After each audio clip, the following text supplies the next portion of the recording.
Cut into the hills of southern PA, we head here to Lincoln Speedway.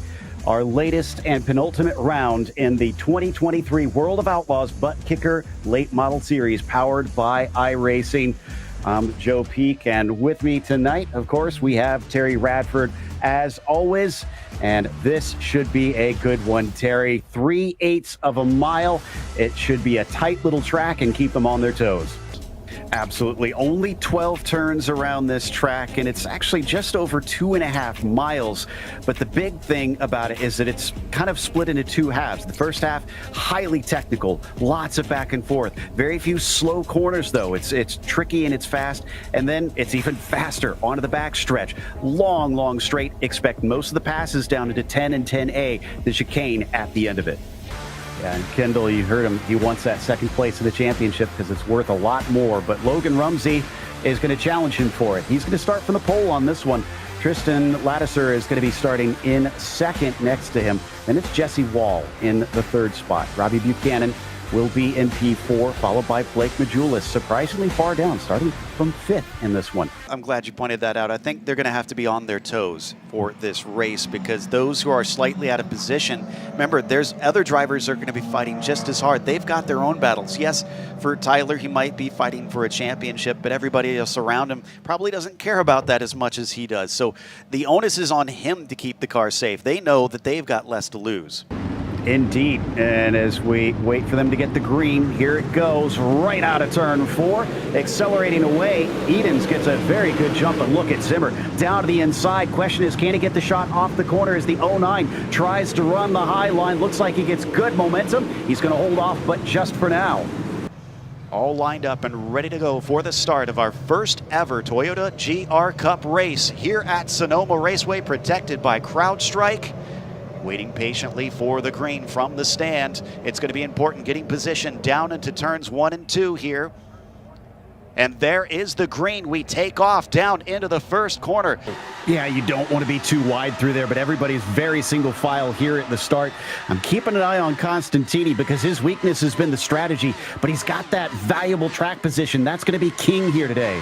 That was a good attempt, but it was a great exit as well for the 57 here, so Gonzalez could have another bite of the apple. Now, we've seen it's hard to hold on to the outside coming through turn 1, and yeah, he's not going to try and attempt it. They got to watch out, though. Look out behind them for the 55 of Kohlbecker. He's kind of lingering back there. He really wants to try and sneak that away from him if he can without risking his own race. He's been getting the nose underneath. We're down to 2 to go, so time is running out. This will mean better start positions if he can get in there almost 4 wide and bump into both of them. That's Augustine. This is horrible news for him. There's two things I think could be going on here, Jake. Eduardo Leo's way down the points. It could have been that Lemonnick decided he's not really a problem worth worrying about and let him go. Or is Lemonnick short on fuel? Did he not fill it up enough? And that's going to keep him the position for now. But that's the sort of things that you talk about them being backed up back there. Zelensky and McEwen need to try and set them up. They need to be close enough to capitalize, but far enough back that they've got the space to do it. You just got to try and wait for them to fight like that, set it up, and undercut them. Not only that, but the lead changed as Rumsey pulled a slider on C and did manage to get by. He knows he has nothing left to lose. Rumsey's still got a shot at this championship, but he's going to fight hard to see if he can at least make some inroads on that. He is up to the top spot. C's still fighting him for it, but now he's had to give up as it's now 3 wide. Oh no, he gets to the side of Rumsey. Rumsey's going to save it. Doesn't lose the lead. It's almost a 4-way battle for second now. Rogers doesn't have the mental game, it seems. The car was decently fast, but now that he's been rattled, it looks like he's really on the back foot. 71 of Bocuse finally gives him a little bit of relief now that he's got to keep Workman behind him, but he's around the outside, way too far on the outside. He does get through, and now Jeremy Steele has been slotted down to the third and gets hit and turned around. Up into the side goes Herbert.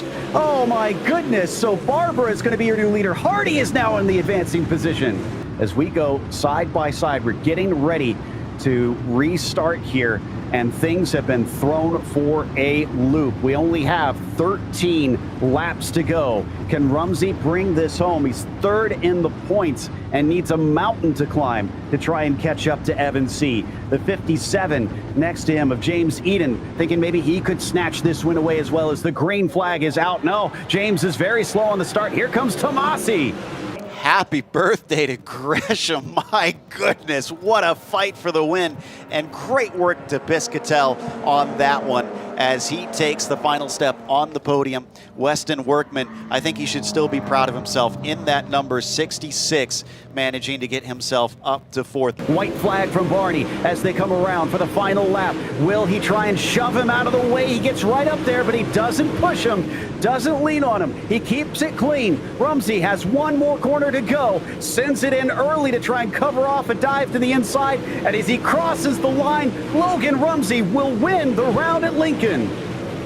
Wheel spin for Tolan and really put paid to that one. Could not get the power down. Tries to break around the outside like his teammate did last time and pulls the same move back on him.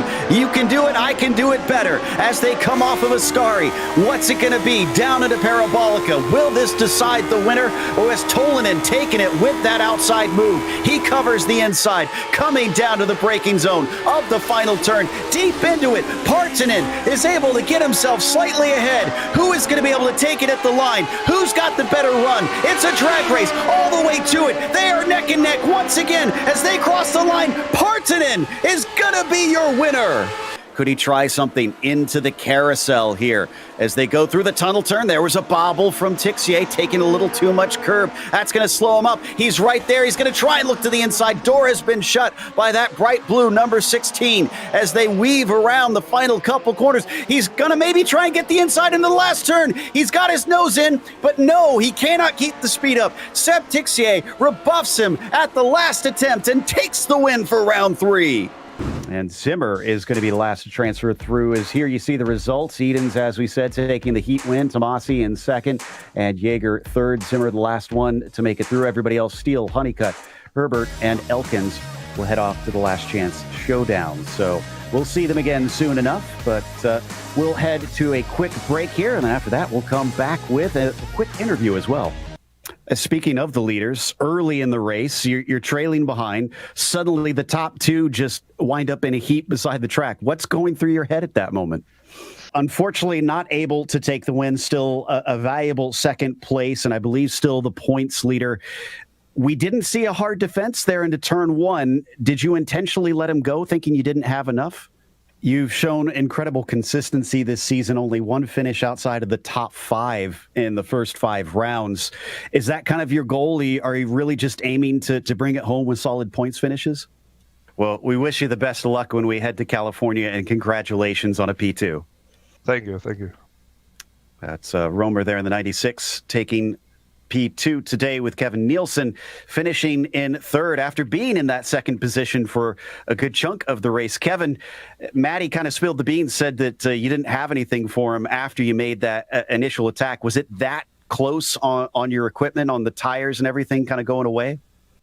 It did indeed. Talk about the end, though. You were getting close to the bottom. Did the thought ever cross your mind to kind of lean on Logan a little bit, or did you want to keep it clean?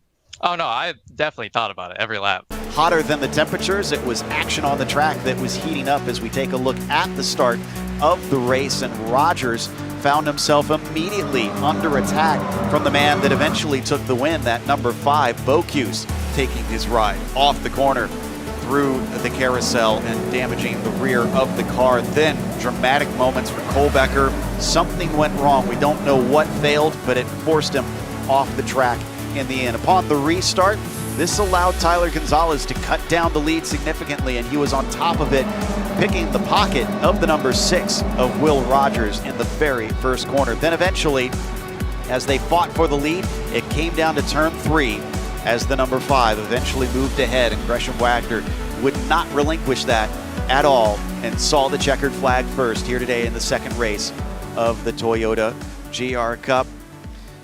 Once again, we can't thank everybody enough for this awesome racing. I'm Joe Peak. We'll see you for more racing here on SRO Motorsports here at Road America.